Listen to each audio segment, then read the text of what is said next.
Hey, welcome to 2022. Let's take a look at what's going on with the real estate market right now, what just happened in December, and what we can expect going forward.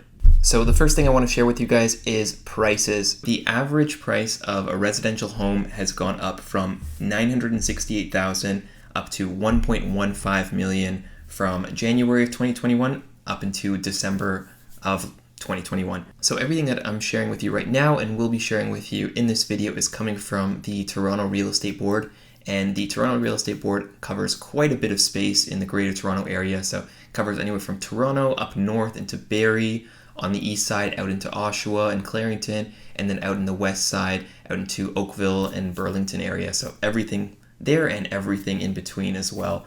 So looking at the average sales price, we can see how it's moved over the last 12 months, and we can see quite a significant rise, which is what I think most people have been seeing in the market right now. Whether you're buying or selling a home, you've probably seen prices have gone up quite a bit. One thing to note here is that the real estate market is a little bit cyclical in the way that it operates, and there are kind of two slower periods than the rest. That would be in the holiday season in December and early January, and also right at the end of the summer around August, end of July, and just that early part of September. Those tend to be the slower parts of the year, and the rest tend to be a little bit more balanced. So we can see the prices here also reflect that a little bit, where at those times prices were kind of a little bit more constrained.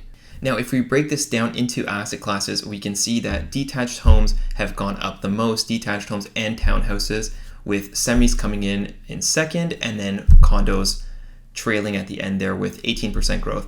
All of those are really strong numbers, but what's important to note here is that condo growth has been significantly slower than some of the increases in townhouses and semi-detached and detached homes, which is something to look for in this coming year, is that will likely start to correct a little bit as affordability of other homes becomes a little bit expensive for some entry-level buyers. People will start to shift into more condo purchases just because of their price affordability, which will then put some pressure on the price there. So that's something important to keep an eye out for. So moving into inventory, if we look at December numbers, we can see here that there was a 15% drop in transactions year over year for December 2021 versus December 2020. Now, going down by 15% is a decent jump, but I think we can factor a little bit of that at least to the reduction in some of the COVID restrictions that we saw in the coming holidays versus the year before. So more people spending time with their families and less time to go out and search for homes and sell and buy homes in this market. If we look at new listings, we can also see that fewer listings came to market in December. Again, can be for a similar reason.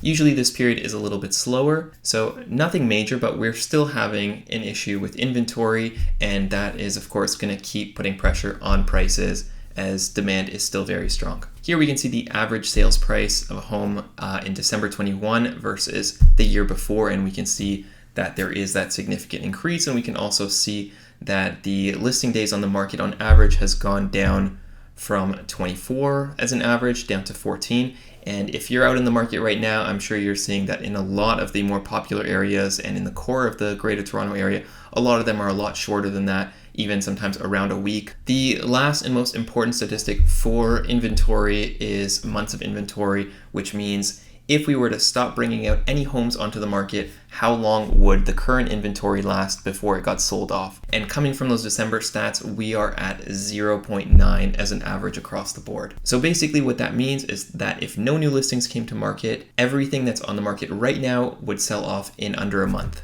So what do we expect going forward? If you're a buyer in this market, expect that prices will continue to move upwards, as there isn't a lot that's going to push them down. There are some plans that the government is proposing to maybe put a little bit of a tax on some of these larger properties in order to try to bring prices down a little bit, or at least stabilize the market. However, in the past we've seen that this doesn't really have a strong effect, and it's usually short term for the most part. There is one thing that will start to have an effect on home prices is when we do see an interest rate rise that is projected in Q2 of this year. So when we do see an interest rate hike, of course, people's budgets will be affected, their mortgages will be affected. So that will pull down the purchasing power of most people in the market, which will have an effect on the market overall. How much of an effect it will be depends on how much they increase the interest rate and really what other impacts we have as far as the other variables. Supply is still really low, so in the long term, definitely we still expect to see prices continue to move upwards. Now, if you're a seller in this market, you're still in really good shape. Again, keeping an eye out for what's going on with the government taxes and when it comes to interest rates, but there still is not a lot of inventory out there. So if you're looking to sell your home, you're still in a really strong position. Just make sure that if you're looking to buy something as well or move into a new area, that you're doing a little bit of both simultaneously so you can really have a good idea of what's out there on the market so that you are prepared when you are buying as well later on. So the best advice I can give you guys is if you're looking for a home, keep working on it, keep being persistent, and you will definitely find what you're looking for. It may take a couple tries. It's not necessarily going to happen right away, but if you do keep at it, you will find it. So if you have any questions, feel free to give me a call or leave me a comment down below if you think something else is going to happen in the new year. And if you found this helpful, please click on the subscribe button, give this video a like, and I will keep you posted on what's happening as soon as we get January stats. So I hope you guys have a wonderful start to the new year and all the best in your home search. Good luck. Take care.